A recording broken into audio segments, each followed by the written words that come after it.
டே 18 சம்பவங்கள் என்னன்னு பார்த்தீங்கன்னா, நம்ம ஜூஸ் ஃபேக்டரி டாஸ்க்ல வந்து சுபிக்ஷா வந்து வின் பண்ணிடுறாங்க.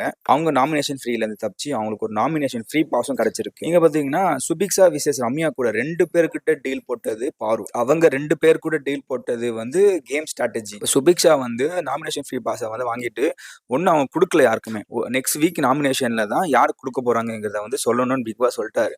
பட் ஆனா பாருக்கு பொறுக்கல. பாருக்கு இப்பயே எனக்கு குடுக்கணுங்கிற அந்த வாக்குறுதி வாங்குறது கேட்குறாங்க. சுபிக்ஷா வந்து இல்ல எனக்கு உங்களுக்கு வந்து என்ன சொல்றது, லஞ்சம் குடுக்கறத விட எனக்கு ஒர்க் பண்ண லேபருக்கு வந்து நான் அவங்களுக்கு குடுக்கணுங்கிறது தாட்டா இருக்குங்கிறத பாயிண்ட் தானே. இது ஒரு என்ன சொல்றதுன்னா, பிக் பாஸ் ஹவுஸ்ங்கிறதே ஒரு ஒரு reality show. It's a game. ஒரு டாஸ்க்ல நடக்குது. அத கேமா பார்த்துருக்கலாம், டாஸ்க்கா பார்த்துருக்கலாம். பட் அத பெர்சனலா எடுத்துக்கிட்டு பாரு அவர்கள் வந்து எனக்கு தரமாட்டியா நீ அப்படின்னு சொல்லிட்டு ஒரு சீனை போட்டு ஒரு கிரியேட் பண்ணி அழுகைய போட்டு என்ன பில்டப் எப்பா டேய் முடியலடா அந்த மாதிரி சீனா போட்டுட்டு இருக்கா. சுபிக்ஷா தராததுக்கு நம்ம திவாகர் என்ன பண்ணுவாருன்னு தெரியல. ஃபேக்டரி டாஸ்க்ல நாள் ஃபுல்லா பாருக்கு தான் வந்து சொம்படிச்சிட்டு இருந்தாரு. அவர் சொல்றதான் பாரு சொல்றத கேட்டா திவாகர் வந்து அண்ணன் நல்லவர் அப்படியே ஒரு மாதிரி தூக்கி வச்சு பேசுவாங்க. இப்ப கேட்கலன்னே உடனே அவ்வளவுதான். இவ்வளவு கேவலமா பேசிட்டு இருக்காங்கப்பா. இது ஒரு கேமுங்கிறதே மறந்துட்டாங்க பாரு. கேமுக்காண்டி பாரு பண்ற எல்லா விஷயங்களும் அவங்க பண்ற அவங்க விடுற வேர்ட்ஸ், அவங்க ரியாக்ஷன்ஸ் எல்லாத்தையும் கேட்டீங்கன்னா எதுக்கு இது பண்றீங்க, இது கேம் ஸ்ட்ராட்டஜின்னுவாங்க.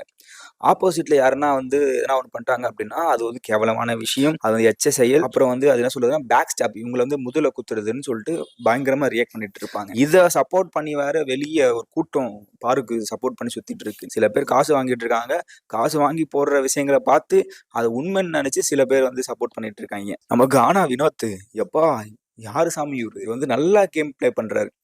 கேமா பாத்தீங்கன்னா இட்ஸ் சூப்பர். அவர் பண்றது வந்து பக்காவான விஷயம். ஆனா ஒரு கேரக்டரா வெளியே வந்து ஒரு ஆடியன்ஸா பாக்குறப்ப வந்து ரொம்ப தப்பு. அவரோட காம்போ வந்து திவாகர் கூட நல்லா இருக்கு. அவர் பேசுறது சில விஷயங்கள் ஃபன்னா இருக்கு. அவர் பண்ற டேலண்ட் பாட்டுலாம். ஆனா பாரு ஆல்ரெடி மென்டல்ல சுத்திட்டு ஒரு மாதிரி பைத்தியம் பிடிச்ச மாதிரி அந்த இடத்துல வந்து கமருதீனும் பேசிட்டு இருக்காங்க. சூப்பரா போயிட்டு இருக்கு. நம்ம திவாகர் வந்து எப்பயும் போல என்ன பாரு அப்படின்னு கேக்குறாரு.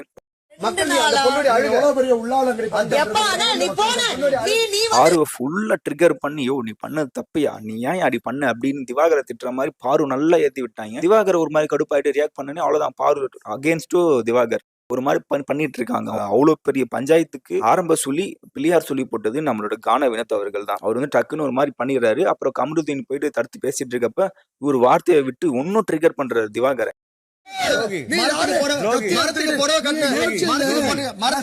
மரத்துக்கு புடவை கட்டினா கூட இது பண்ணுவேன் அப்படி இப்படின்னு ட்ரிகர் பண்ணனே அவ்வளவுதான். உடனே நீ சுபாஷ் நீ தப்பா பேசிட்டியா, நீ புடவை கட்டின யார் சுபாஷ் தானே, அப்ப அவ்வளவுதானே பேசுற அப்படின்னு சொல்லி இப்போ சொன்னே. உடனே அங்க போகுது இங்க போகுதுன்னு பதறிட்டாப்ல வினோத்.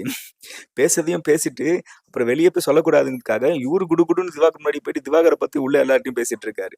இது வந்து இந்த ஒரு கேரக்டர் திவாகரை பத்தி கூட பேசுறது எல்லாம் ஓகே. ஆனா வினோத் பண்ற இந்த ஒரே ஒரு கேரக்டர் ரொம்ப ஃபைனலா கமருதீன் ஆனா யாரோ ஒரு பெரிய இதுவும் நினைச்சிட்டு இருக்காரு. மார்னிங் பாத்தீங்கன்னா நம்ம துஷார் கூட வந்து தேவையில்லாம பஞ்சாயத்து பண்ண துஷார் மேலே தப்பா இருக்கட்டும். ஆனா நீ வந்து வெளியே வந்தனா கெளுத்து திரும்பிடுங்கிறதுலாம் ரொம்ப தவறான விஷயம். அதே வார்த்தை வந்து யாருன்னா அவர்கிட்ட பேசுவாரா?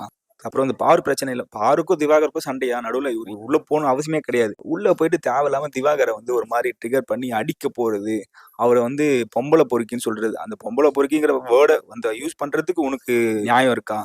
நீ எவ்வளவு பெரிய ஆளுங்கிற இந்த ஊரே பார்த்துட்டு இருக்கு. இந்த விஷயம் ஷோல காமிச்சிட்டு இருக்காங்க. பட் ஆனா என்ன ஒரு கேமா பார்க்காம இவர் போயிட்டு எல்லாரையும் அடிக்க போறது, எல்லார்கிட்டையும் வந்து தேவலாம் பேசுறது. கண்டிப்பா சீசன் 7ல ஒண்ணுமே பண்ணாத நம்மளோட பிரதீப்புக்கு வந்து ரெட் கார்டை கொடுத்து அமுச்சு விட்டாங்க. ஆனா இவ்வளவு பண்ணிட்டு கமருதினிக்கு ரெட் கார்டு கொடுப்பாங்க கேட்டா கிடையாது, கொடுக்கவே மாட்டாங்க. கேட்ட விஜய் சேதுபதி இதுக்கு ஒரு நியாயம் பேசுவாரு. லிட்டரலி நம்மளோட திவாகரை வந்து சேஃப் ஆனதுக்கு ஒரே ரீசன், ஒரே பர்சன் பாத்தீங்கன்னா கரெக்டான ஒரு அந்த ஒரு பிரச்சனை நடந்துட்டு இருக்கு. ஒரு நினைச்சிருந்தா சபரி நினைச்சிருந்தா அங்க ஹீரோஸையும் காமிச்சிருக்கலாம். ஏன்னா கமருதீன் ரொம்ப பேசிட்டு இருக்காப்புல, ரொம்ப வார்த்தை விட்டுட்டு இருக்காரு. அந்த இடத்துல போயிட்டு என்ன கமருவா பேசுறா, என்ன அடிச்சிருவே நீ எங்க என்ன வீடு அடின்னு சொல்லிட்டு ஒரு ஹீரோஸையும் காமிச்சிருக்கலாம். கமருதீனுக்கு அகேன்ஸ்டா பேசியிருக்கலாம், என்ன வேணா பண்ணிருக்கலாம். ஆனா சபரி எதுவுமே பண்ணாம ஒரு காமா ஒரு பிரச்சனை நடந்திருக்கு. இத சால்வ் 2 பக்கமும் அமைதிப்படுத்திட்டாரு. திவாகர் அமைதியா உட்காருங்கண்ணா, நான் பார்த்துக்கிறேன்னு. இங்க இவ்ளோ கேமரா இருக்கு, இவ்ளோ பேர் இருக்காய்ங்க. இத தாண்டி யாரும் உங்கள எதுவும் பண்ண முடியாது. அதுவும் இல்லாம நாங்கலாம் இருக்கோங்கள, எங்கள மீறிலாம் ஒண்ணும் பண்ண முடியாது. இதுவா போயிட்டு இருக்கு, பார்த்துக்கலாம். நீங்க அமைதியா நான் பார்த்துக்கிறேன்னு ஒரு சப்போர்ட் பண்ணி, அவர காம் பண்ணி உட்கார வச்சாரு. அப்புறம் கமருதீன் வந்து எகிறிட்டு வரப்போ, கமருதீனையும் தம்பி எப்பா நீ பேசுறதும் தப்பு, உன் பக்கமும் இருக்கு அப்படின்னு சொல்லி கமருதீனையும் காம் பண்ணாரு. சபரி மட்டும் இத பண்ணல அப்படின்னா, கண்டிப்பா திவாகர், நம்மளோட கமருதீன் இவங்க 2 பேருக்குள்ள ஏதோ ஒரு பிரச்சனை. யாரோ ஒருத்தர வந்து அடிச்சு ஒரு மாதிரி சம்பவம், ஒரு பயங்கரமான பஞ்சாயத்து பெருசா. பட் ஆனா இதையும் போயிட்டு வெளியே கமருதீன் வந்து அவன் ஸ்கோர் பண்றான்னு பேசிட்டு இருக்கான். என்ன வினோத்தோட கமருதீன், வினோத் இவங்க 2 பேருமே பாரு கூட சேராம சூப்பரான கேம் ப்ளே பண்ணுவாங்க. பட் ஆனா பாரு பண்றது வந்து பாத்தீங்கன்னா ரொம்ப இந்த ஒரு கேம் ஷோல வந்து அவங்களோட கேரக்டர் ஒரு ப்ளே பண்ணிட்டு இருக்காங்க. ஒரு மாதிரியான கேரக்டர். இதெல்லாம் எதனா ஒரு இடத்துல வந்து அட்ஜஸ்ட் பண்ணிட்டு போகணும். நீங்க யாரு கூடயும் அட்ஜஸ்ட் பண்ண மாட்டீங்க. ஆனா எல்லாரும் உங்க கூட அட்ஜஸ்ட் பண்ணிட்டு போகணும்னா என்ன கதைன்னு தெரியல. எல்லாரும் உங்களை குத்துறாங்கன்னா என்ன என்ன சொல்றதுன்னே தெரியல. கண்டிப்பா விஜய் சேதுபதி லாஸ்ட் 2 வீக் வந்து கரெக்டா கேட்டு இருந்தாருன்னா அந்த 3வது வாரம் இவ்வளவு பெரிய பஞ்சாயத்தே இருந்திருக்காரு. அவர் கேட்காம தேவையில்லாத விஷயத்த வந்து பெருசா மேலெடுத்து பேசினால இதெல்லாம் கேட்க முடியாம பாரு ரொம்ப நம்மள கேட்க ஆள் இல்லைன்னு சொல்லி ஆடிட்டு இருக்காங்க. வீக்கெண்ட்ல கண்டிப்பா அதுக்கான ஒரு விடை கிடைக்கும் நம்புவோம். எனக்கு இந்த வீட்டுக்குள்ள இருக்கிற பாரு கமருதீனை பார்த்துக்கிறோம் பெருசா அவ்வளவு ஒரு இது இல்லை. அவங்க அந்த கேம் ஷோக்காக விளையாடிட்டு இருக்காங்க. அந்த சுச்சுவேஷன்ஸ்ல நடக்கிற ஆக்ஷனுக்கு ஏற்ற மாதிரி ரியாக்ஷன்ஸ் அவங்க ஒரு மாதிரி பண்ணிட்டு இருக்காங்கன்னு வச்சுக்கலாம். பட் ஆனா லைவ் போட்டுட்டு இருக்காங்க. 24/7 லைவ் போயிட்டு இருக்கு. லைவ்ல பார்த்துமே கமருதீனுக்கும் பாருக்கும் வெளியே வந்து சில பேர் சப்போர்ட் பண்ணிட்டு இருக்காங்கல்ல. கரெக்ட், உங்களுக்கு பிடிச்சவங்களுக்கு ஓகே ரைட், சப்போர்ட் பண்றீங்க, தப்பு கிடையாது. பட் ஆனா ஒண்ணுமே தெரியல. ஒரு பாயிண்ட் கூட நீங்க அகைன்ஸ்டா பேச மாட்டீங்களே. ஒண்ணுமே இல்ல. பாரு ஃபயர், கமருதீன் கேம் ஆன். இதெல்லாம் என்ன? அவங்க பண்றதெல்லாம் ஒரு கூட்டம் வந்து காசுக்காக பண்ணிட்டு இருக்காங்கன்னு வச்சுக்கலாம்.